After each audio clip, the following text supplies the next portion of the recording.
Good day, beautiful people. Today we will take a look at your cerebrospinal fluid.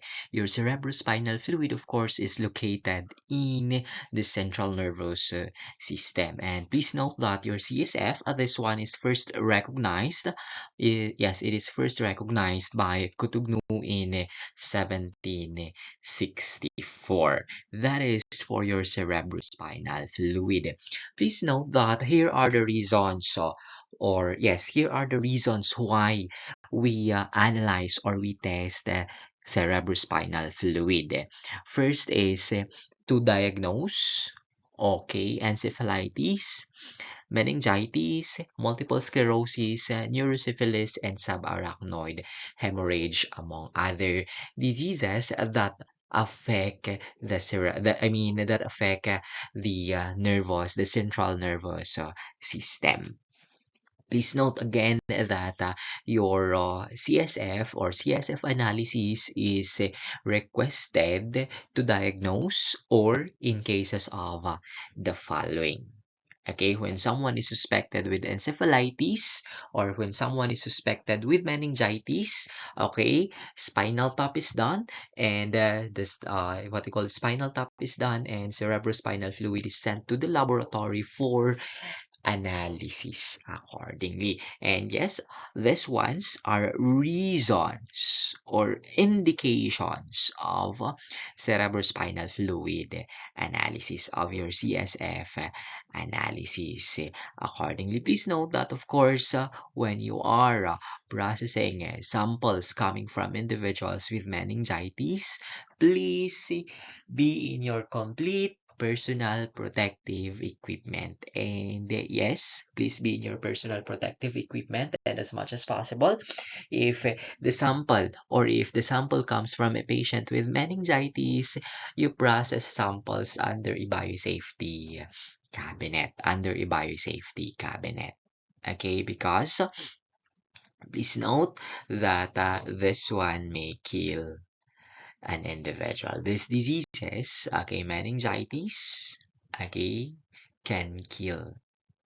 Okay. Anyway, let's take a look. Your cerebrospinal fluid is the third major fluid in the body. And yes, your cerebrospinal fluid, please note, it serves as a cushion, or yes, it serves as a cushion for the central nervous system.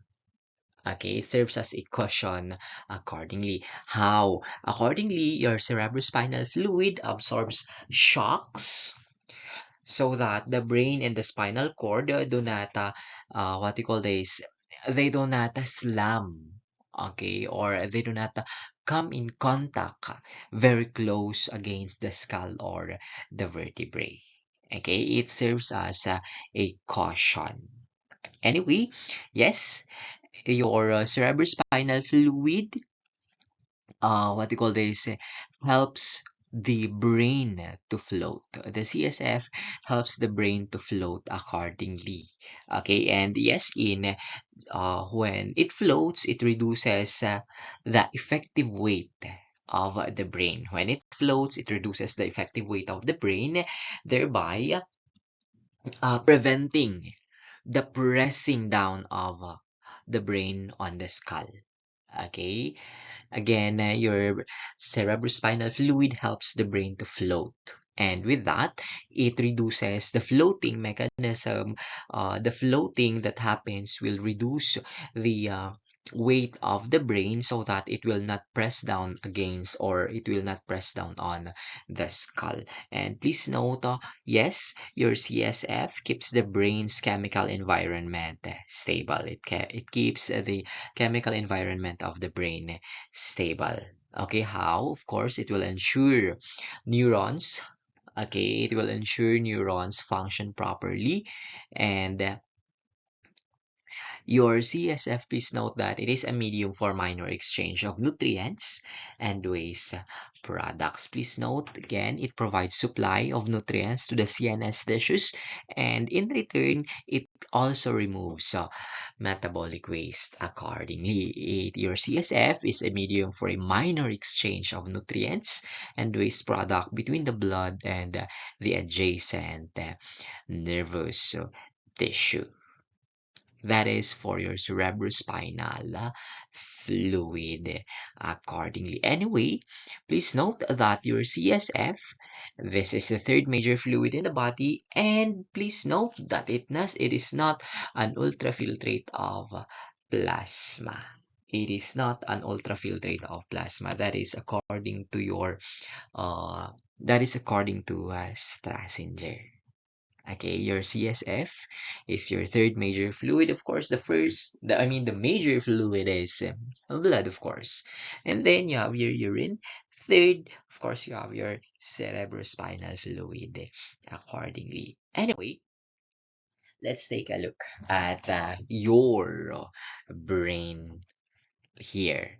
Please note that you have here your brain. Okay, and so before we move on to what we call this, before we move on to the formation or yes, production or formation of your CSF, let's take a look first at this illustration. You have here your lateral ventricles. Please note these are your lateral ventricles. Okay, and then you have your interventricular foramen, and then you have your third ventricle, and then you have your fourth ventricle here, because later on, okay, and so we will learn that your lateral ventricle accordingly produces your CSF. Okay, yes, that is for your lateral. This is your third ventricle, and then this is your fourth ventricle accordingly. Okay, let's take a look at this one. Yes, you have here an illustration of the skull. Okay, please note that, of course, this one is the skin. Okay, and so the one here is the skin. Okay, this is the skin, and then you have your bone here, your skull. This is already your skull. Please note, this is your skull. Okay, and yes, this is your meninges. You have your meninges here. Of course, you have the cortex already here, and you have your arachnoid villi or your arachnoid granulations. Please note that this arachnoid granulation, sooner you will learn that this ones, your arachnoid granulations or your arachnoid villi, they are responsible in the absorption of CSF.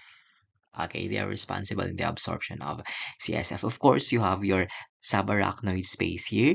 Your subarachnoid space, that is the place or that is the space where your cerebrospinal fluid floats. Okay, where your cerebrospinal fluid floats accordingly. Anyway, let's take a look. This one is for your brain. I mean, for your spinal cord. This one is for your spinal cord naman. Okay, you have here your pia mater, you have your arachnoid membrane, of course, you have your subarachnoid space present also in this one, where you can find your CSF. Okay, this is an illustration of your spinal cord. Anyway, and then, yes, again, let's take a look again at your what you call this, your portions of the brain and the skull. Of course, this is your skull. Okay, again, this is your skull.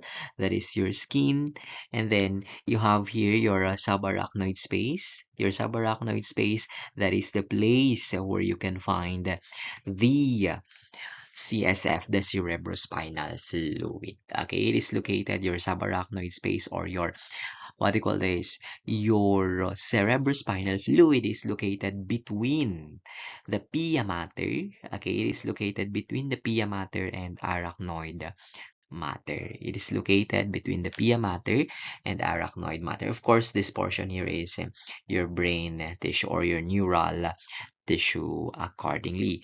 And yes, if you're asked and there is no subarachnoid space, where can you find? It is located in the meninges. Your what do you call this? Your CSF is located in the meninges. Or more, what do you call this? More specifically, it is located in the subarachnoid space, and your subarachnoid space is located in between your arachnoid mater and matter accordingly. Anyway, you have here your arachnoid granulations or arachnoid villi, and this is your superior sagittal sinus, your superior sagittal sinus. Anyway, let's move on. Let's take a look at your formation of the CSF. Please note that your CSF is produced via selective filtration under active transport secretion and hydrostatic pressure by the choroid plexuses of each of the four ventricles of the brain. You have the four ventricles that we've said earlier. You have two lateral ventricles, and then uh, you have the third and fourth ventricles. Okay, and please note that your CSF is produced from the choroid plexus in the walls of your four ventricles accordingly. And when you say choroid plexus, these are network of capillaries. Okay, network or capillary network accordingly. Okay, that is for your choroid plexus. Okay, and please note again, CSF is produced via selective filtration under active transport secretion and hydrostatic pressure by the choroid plexus. And please note that the chemical composition of the cerebrospinal fluid does not resemble an ultrafiltrate of plasma. Please note that the chemical composition of the CSF does not resemble an ultrafiltrate of plasma. And yes, it is not an ultrafiltrate of plasma. So what we said earlier, your CSF is not an ultrafiltrate of plasma. Okay, anyway, please note that covering your choroid plexuses, you have ependymal cells which are joined together by tight junctions. These ependymal cells that are joined together by tight junctions, they cover, sorry, these ependymal cells connected together via tight junctions, they cover this choroid plexuses. They cover the choroid plexuses. Okay, and please note, when you say tight junctions, if you try to remember going back in your histology, you have what you call this, you have cellular junctions. Please note that these junctions, this is a means wherein each cells, okay, are connected with each other. Okay, so let's say, imagine your cell, your skin. Okay, take a look at your skin. You have your skin is made of squamous epithelial cells. Okay, and it is a layered squamous epithelial cells. And what makes them come in contact with each other? It is because of junctions. And in relation to your ependymal cells that cover the choroid plexuses, these ependymal cells possess tight junctions, very close, or yes, very close. Okay, uh, very close. They are, what do you call this? They come in very close proximity, leaving very little space for something to pass through. Okay, that is for your, what do you call this, ependymal cells. And please note that the selected substances from the blood plasma, which are filtered from the capillaries from the choroid plexus, they are secreted by the ependymal cells to produce the CSF. Again, the selected substances from the blood plasma, which are filtered from the capillaries, they are secreted by the ependymal cells to produce your CSF. Okay, and please note that materials entering the CSF from the choroid plexuses cannot leak between ependymal cells. They cannot leak between ependymal cells. Instead, they must pass through the ependymal cells. They must pass through the ependymal cells. And please note that your secretory capacity is bidirectional and accounts for continuous production of CSF. Okay, this active transport secretion production or the secretory capacity is bidirectional and accounts for continuous production of CSF and transport of metabolites from the nervous tissues back to the blood. If you try to remember, your function of your CSF is for exchange of substances. Okay? And so exchange of nutrients and metabolic waste. Okay, glucose will come in. Okay, waste will be moved out. Okay, and please note that your CSF flows through the subarachnoid space or your subarachnoid space. It is located in between. Yes, it is located in between your pia mater and arachnoid space. Anyway, your CSF is reabsorbed by the arachnoid villi into the superior sagittal sinus, so accordingly. And please note that this arachnoid villi, which reabsorbs or absorbs your CSF into the sagittal sinus, they also act as one-way valve. They also act as one-way valve that will respond to pressure within the central nervous system and will somewhat prevent reflux of the fluid going back into the subarachnoid space. Again, your arachnoid villi serves as a one-way valve that will respond to pressure within the sinus and will prevent the reflux of the fluid going back to where it came from. Anyway, please note that the rate of production of your CSF is 0.3 to 0.4 ml per minute. It's 0.3 to 0.4 ml per minute. And when we are talking about hours, it is approximately the rate of production in hours is approximately 20 ml per hour. 20 ml, approximately 20 ml per hour. And please note that the rate of production must equal the rate of uh, production. Oh, sorry, the rate of absorption must equal the rate of production to maintain to maintain the volume. Please note, sabi natin, it is produced and it is absorbed. It is produced via your choroid plexus. It is produced by the choroid plexus and it is absorbed by the arachnoid villi. Okay, there is production and absorption that is taking place here. Please note that the rate of production must equal the rate of absorption. Okay, to maintain the normal volume of CSF blood. I mean CS, cerebrospinal fluid. Because if it exceeds, an uh, it may cause an increase of CSF fluid. And if that happens, it is not good. It may mean a disease process. Okay, that is for your cerebrospinal fluid.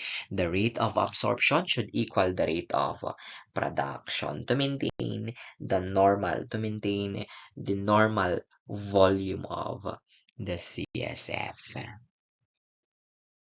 Let's take a look at the flow of your cerebrospinal fluid. Please note that your cerebrospinal fluid is produced in the choroid plexus of the lateral ventricles.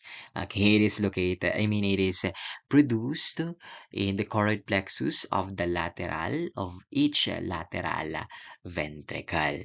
And then after that, of course, the CSF flows through the interventricular foramina into the third ventricle.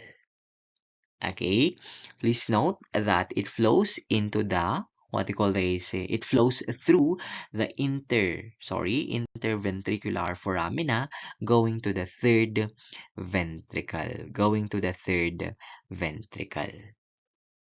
Okay, and after that The choroid plexus in the third ventricle adds more CSF. Okay, coming from what you call is coming from the lateral ventricle, going to the third ventricle. In the third ventricle, more CSF is added in the third ventricle. Okay, more CSF is added in the third ventricle. Okay, and please note that the CSF flows down to the the CSF flows down to the cerebral aqueduct going to the fourth ventricle. Okay, going to your fourth ventricle accordingly. Okay, it flows down. Okay, please note that it flows down to your fourth ventricle. And in the fourth ventricle, more CSF is added.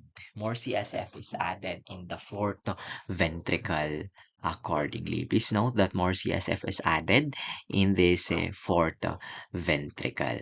And please note that the CSF coming from this area flows out to two lateral apertures accordingly. It flows out into two lateral apertures and one median aperture accordingly. It flows out into two. Okay, and please note that the CSF will fill the subarachnoid space and baths the external surface of the brain. Okay, it will flow into the subarachnoid space and will bath the external surface of the brain accordingly. External surface of the brain and spinal cord. Okay, so ito na po, these are your CSF which baths the external surfaces of the brain and spinal cord. This light blue here, no? And please note that at the arachnoid villi, CSF is reabsorbed, it is resorbed into venous blood of the dural venous sinuses. Okay, it is absorbed at this one in your arachnoid granulations. They are absorbed accordingly. Okay, they are absorbed. And of course, okay, this arachnoid villi serves as a one-way valve to prevent the reflux, the backflow. Okay, and yes, this one will continue. This one, of course, will your what you call this, your choroid plexuses from your ventricles will produce, and then the cycle continues. The rate of production must equal the rate of absorption. Okay, that is for your flow of cerebrospinal fluid. Again, dito na po siya lalabas. Okay, dyan na po siya lalabas. Let's take a look again at the flow of your cerebrospinal fluid. Please note that the CSF coming from the lateral ventricles or the CSF produced from the lateral ventricles is transported to the third ventricle through the interventricular foramina. Okay, the CSF from the lateral ventricles is transported to the third ventricle through the interventricular foramina. And at the third ventricle, please note, at the third ventricle, more CSF is added. More CSF is added at the third ventricle. Okay, and from the third ventricle, the CSF is transported to the fourth ventricle through the cerebral aqueduct. Okay, from the third ventricle, more CSF is added more CSF is added and it is transported to the fourth ventricle through the cerebral aqueduct. And at the fourth ventricle, more CSF is added. At the fourth ventricle, more CSF is added. And the CSF from the fourth ventricle is transported to your subarachnoid space. It is transported to your subarachnoid space. Please note that in the subarachnoid space, there is no more addition. There is no addition of there is no addition of CSF because there is no choroid plexus. So, saan mo lang makikita ang choroid plexus? You have your lateral ventricles, there are choroid plexus, and in the third and fourth ventricle, there are choroid plexus. In the subarachnoid space, there is no. Again, the subarachnoid space, there is no choroid plexus. Again, the CSF coming from the subarachnoid space, the CSF coming from the fourth ventricle is transported to your subarachnoid space through your lateral and median apertures. Okay, and from your subarachnoid space, your arachnoid villi of your dural sinuses, the CSF is transported to your arachnoid villi of your dural sinuses, and yes, dural venous sinuses, of course, and then it goes back to the blood, and then to the heart, and then go back to the choroid plexus of the four ventricles. That is accordingly the flow of your cerebrospinal fluid. There is a production. Please note that the production should equal the absorption. The production should equal the absorption of. Absorption takes place in the arachnoid villi. Okay, absorption of your cerebrospinal fluid takes place in the arachnoid villi. Blood-brain barrier. Please note that your blood-brain barrier consists mainly of tight junctions that seal together the endothelial cells of your brain-blood capillaries. And there is a thick basement membrane that surrounds this brain-blood capillaries. Your blood-brain barrier is used to represent the control and filtration of blood components to the CSF and the brain. And yes, when you say barrier, it separates. Okay, it separates the blood and it separates the CSF. Okay, it separates the blood and then it separates the CSF. Please note that you have again here tight junctions. Your tight junctions will restrict, okay, the passage of a lot of substances. And please note, as what we said again, it is your blood-brain barrier is made of capillary endothelium, which are held together by tight junctions and choroid plexuses. And please note that your astrocytes, okay, when you say astrocytes, these are neuroglial cells. Okay, your astrocytes, they are neuroglial cells and they have processes. Your astrocytes, they have processes. May mga galamay sila. Ganun po yun. When you say process, they have extensions. Okay, may mga galamay. Okay, the processes of many astrocytes, they press up against the capillaries and they secrete chemicals that maintain the tightness of the junction. Okay, please note your astrocytes, they have processes. Okay, and these processes, they press up against the processes of these astrocytes press up against the capillaries and they secrete chemicals that maintain the tightness of the junction because if it is not tight enough, if it has loosened, if nag-loosen po siya, then there is a high chance that substances from the blood can breach the blood-brain barrier. Substances from the blood can pass through and enter the cerebrospinal fluid, which may affect the normal functioning. Okay, yes, your blood-brain barrier, again, your blood-brain barrier, please note, it allows certain substances in the blood to enter the brain tissue. Your blood-brain barrier allows certain substances in the blood to enter the brain tissue.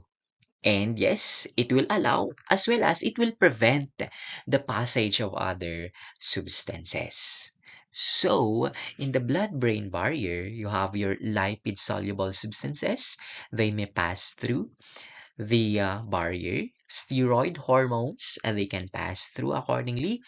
Alcohol, barbiturates, nicotine, and caffeine, they accordingly can pass through the blood-brain barrier. Water molecules can easily cross the blood-brain barrier also. Okay, they can easily cross the blood-brain barrier. Your water molecules can cross the blood-brain barrier by diffusing across the lipid bilayer of endothelial cells plasma membrane. Okay, please note that there are a few water-soluble substances which can pass through, example, glucose. Your glucose can quickly cross the blood-brain barrier through facilitated transport. Facilitated transport. Again, glucose can quickly pass the blood-brain barrier, pass through using the facilitated transport mechanism. Please note that it blocks greater than 50 ton, I mean substances with a molecular weight of greater than 500 daltons. Again, your blood-brain barrier blocks greater than uh, I mean substances. It blocks substances with greater than 500 daltons. Meaning, if the substance or if the yes, if the substance is greater than 500 daltons, okay, they are restricted. They cannot pass through. Okay, and anyway, your uh, other water-soluble substances like ions, they can cross but very slow. They can cross but very slow accordingly. Please note that what we call this proteins, okay? Proteins cannot pass through. Proteins cannot pass through the blood-brain barrier.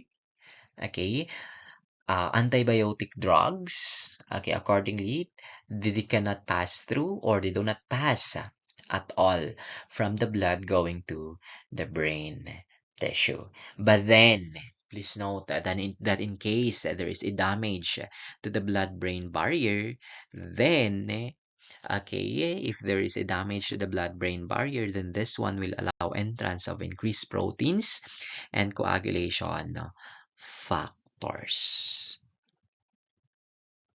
Okay, a damage to the blood-brain barrier may caused by trauma, certain toxins, and inflammation. Okay, all of this will break down the blood-brain barrier. Okay, allowing an entrance of increased proteins and coagulation factors coming from your blood. Okay, please note that the production and the reabsorption of the CSF should be equal. The production should equal, the absorption should be equal to maintain this volume, accordingly. For adults, you have 140 to 170 ml or 90 to 150 ml. Okay, and for neonates, it is what 10, sorry, in neonates, it is 10 to 60 ml. Please note that when there is an excess cerebrospinal fluid, okay, when there is an excess cerebrospinal fluid that accumulates in the ventricles, the cerebrospinal fluid pressure rises. The CSF pressure rises. And please note that elevated CSF pressure, what you call this, will cause hydrocephalus. Elevated CSF pressure will cause hydrocephalus. Okay, it will cause hydrocephalus. And please note that abnormal accumulation of CSF may be due to an obstruction to the CSF flow or an abnormal rate of CSF production and or reabsorption accordingly. Okay, again, abnormal accumulation of cerebrospinal fluid may be due to obstruction to the CSF flow or an abnormal rate of CSF production and or reabsorption. There is the reabsorption and production is not equal, probably.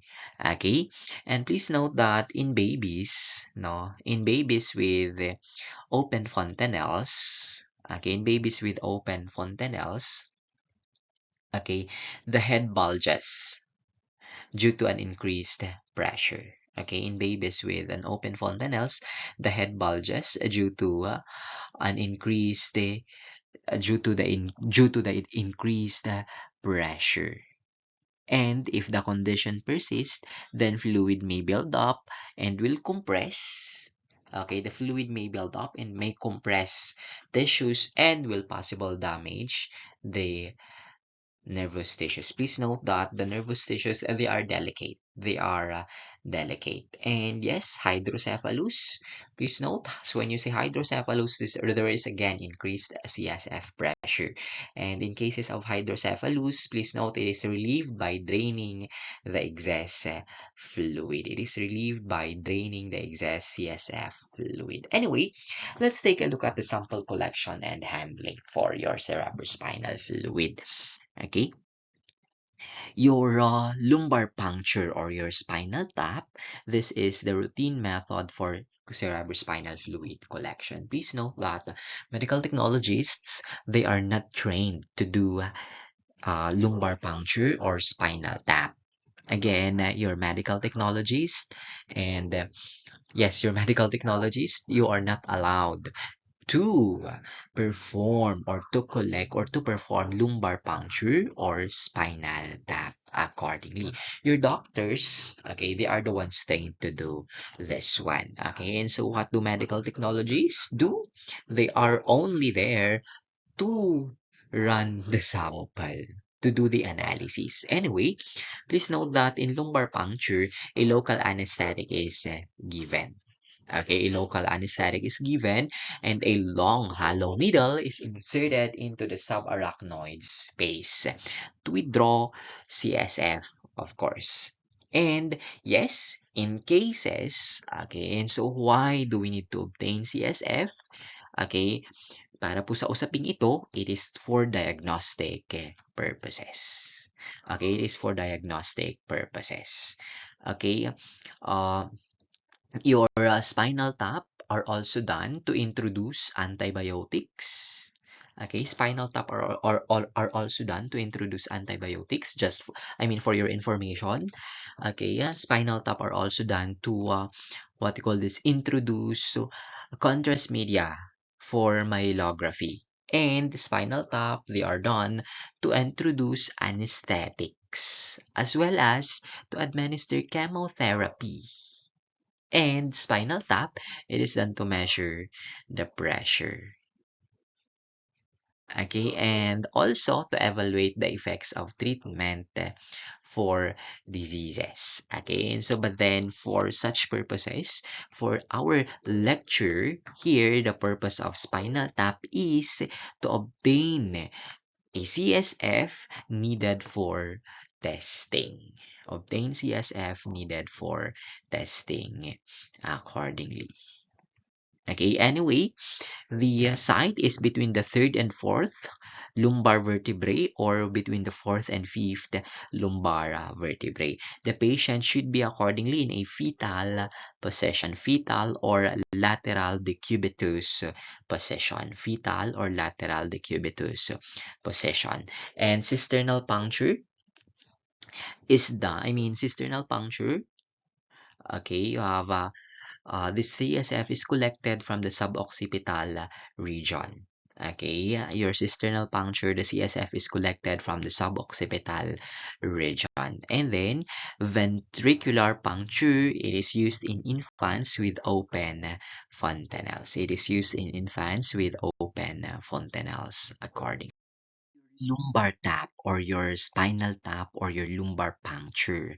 Please note that your spinal tap or your lumbar puncture is normally performed in adults between the L3 and L4 or your third and fourth lumbar vertebrae. Third and fourth lumbar, this one, third and fourth lumbar vertebrae, or in between fourth and fifth lumbar vertebrae. Please note that these locations are chosen because this region provides safe access to the subarachnoid space without the risk of damaging the spinal cord.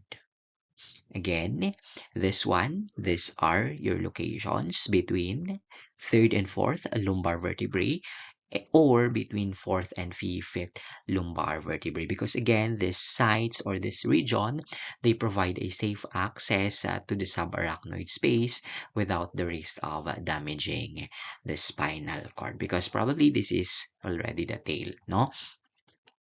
Anyway, how is that done? Please note that lumbar puncture medical technologists, they are not trained. They are not allowed to do lumbar puncture. Please do not do this at home. Do not practice. Okay? Please note that the patient lies on his or her side. Okay? And so they assume a fetal position. Okay? The patient should assume a fetal position. Imagine niyo na lang po kung ano ang posisyon ng fetus. Okay? Parang ganito po siya. Okay? The patient should lie on his or her side with the vertebral column flexed. Okay? Flexed. No? Flexion of the vertebral column will increase the distance. Okay, it will increase the distance in between the spinous processes of the vertebra. It will increase the distance. Parang bubuksan niya. Okay, parang bubuksan niya yung vertebra mo. Parang ganon. Okay, it will increase the distance. It will open. Something like that. It will increase the distance between the spinous processes of the vertebra, which will allow easier access to the subarachnoid space. Easier access to the subarachnoid space accordingly.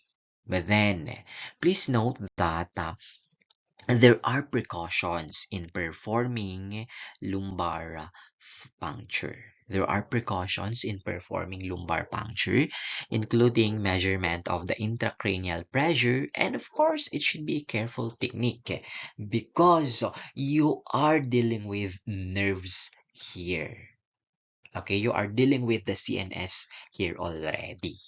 Okay, please note, okay, that what you call this, some precautions, measurement of the intracranial pressure. Okay, measurement of the intracranial pressure. Okay, and of course, a careful technique because medyo masakit po siya. Okay, medyo masakit po siya. Okay, and so there is a relatively significant discomfort that will be experienced by the patient. Okay, and please note that in doing your spinal tap or in collection, the volume of the CSF to be collected is based on the available volume in the patient.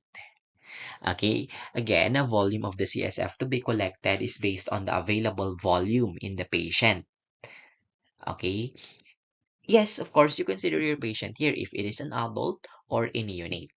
Okay, you consider your patient here if it is an adult, then you can, what you call this, withdraw greater volume, comparing it with a neonate. Kasi, of course, kapag adult, if you have an adult, you have greater volume, normal volume, comparing it with a neonate. Okay? Of course, if an adult, mas marami kang ikokolekta comparing it with a neonate kasi mas marami ang CSF ng adult kumpara sa neonate. Yun po ang ibig sabihin nun. Anyway, aside from that, aside from the volume of the, aside from the volume, available volume present in the patient, the opening pressure is also considered.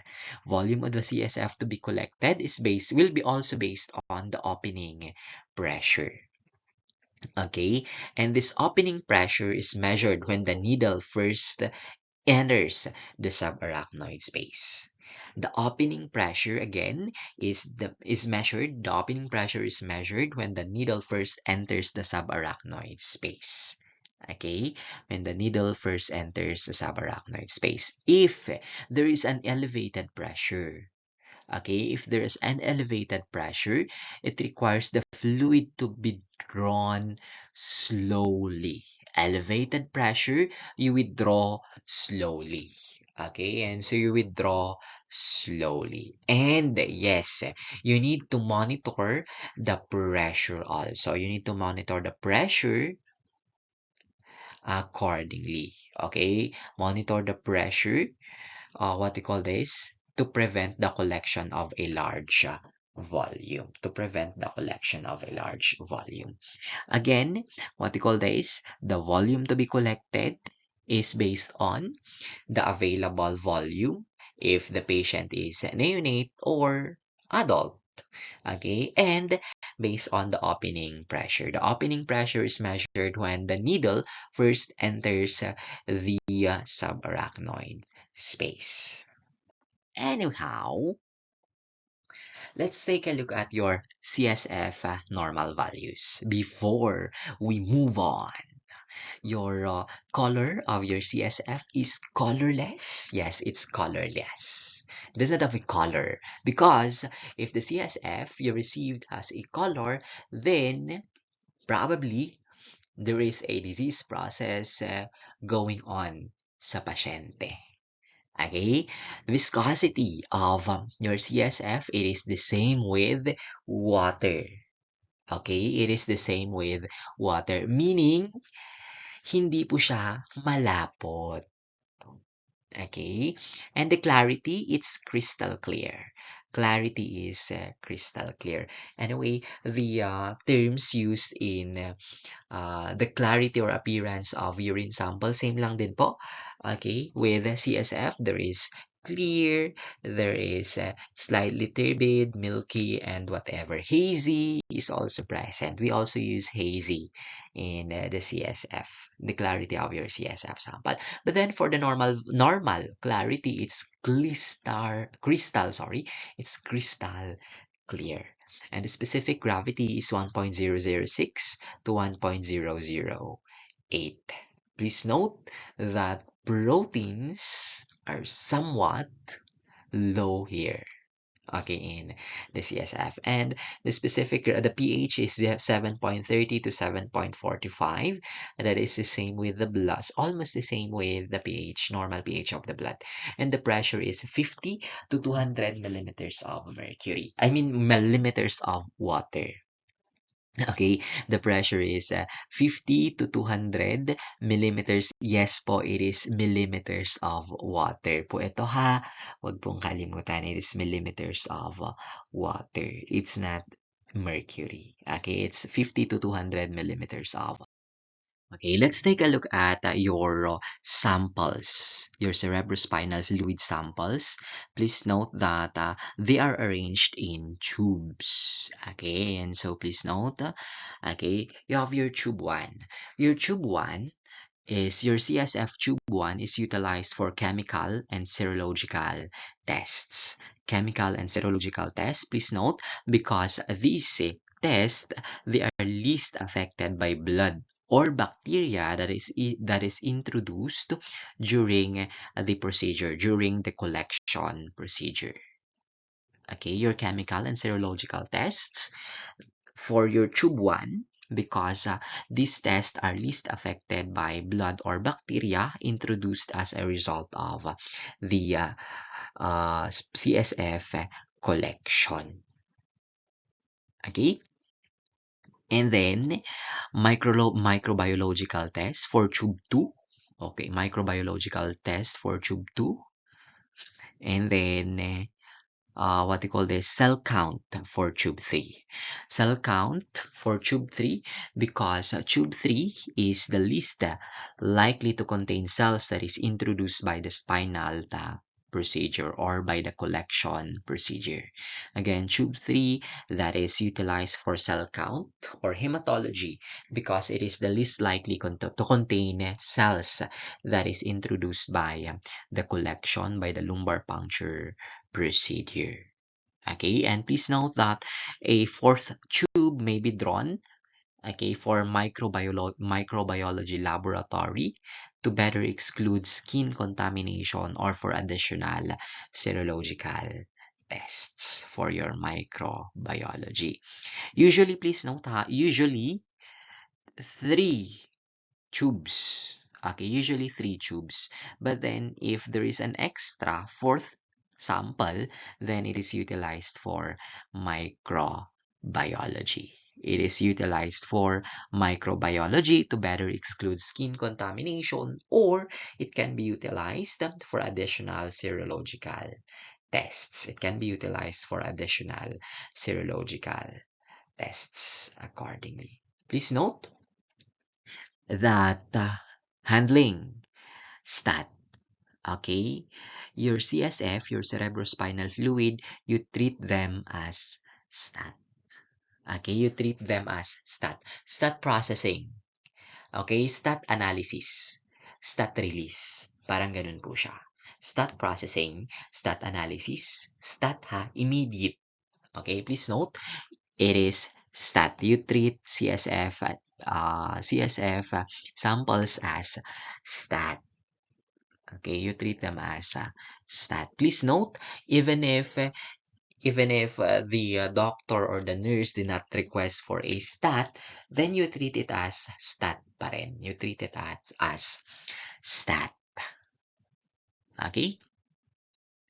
Now, going back, sorry, to your 3 tubes. What if there is a low volume? There is one. Okay, what if there is low volume CSF collected? So only 1 tube is collected. Okay, and so how are you going to do?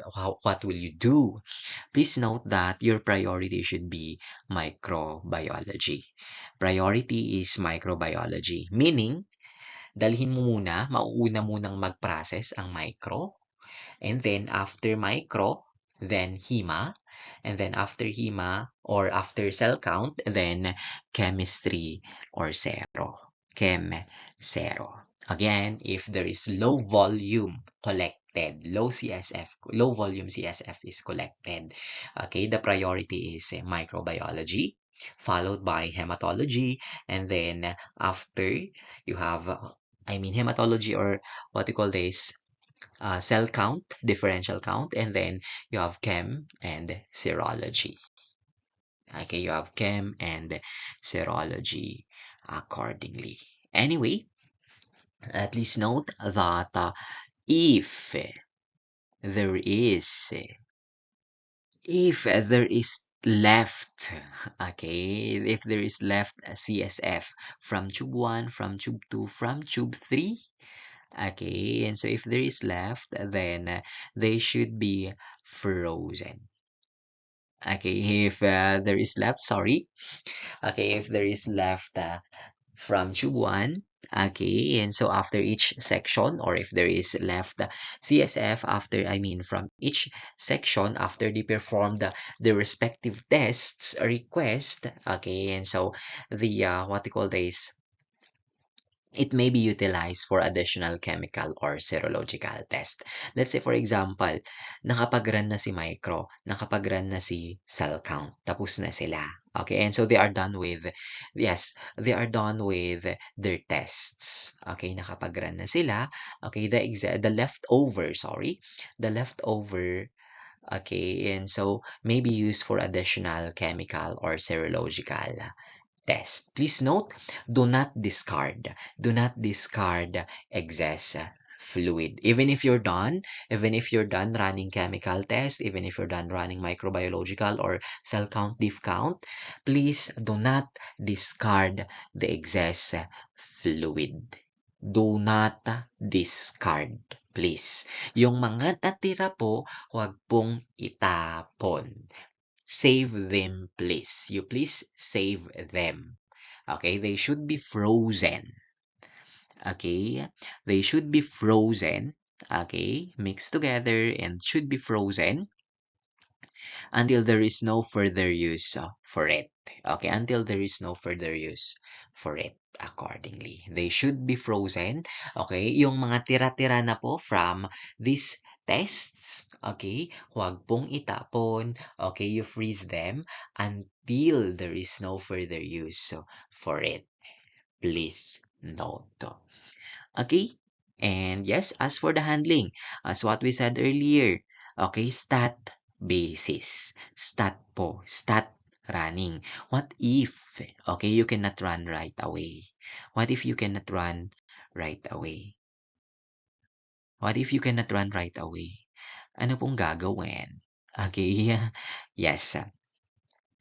Please note that for your cell count, okay, cells may be counted within 1 hour of collection when the specimen is maintained at room temperature.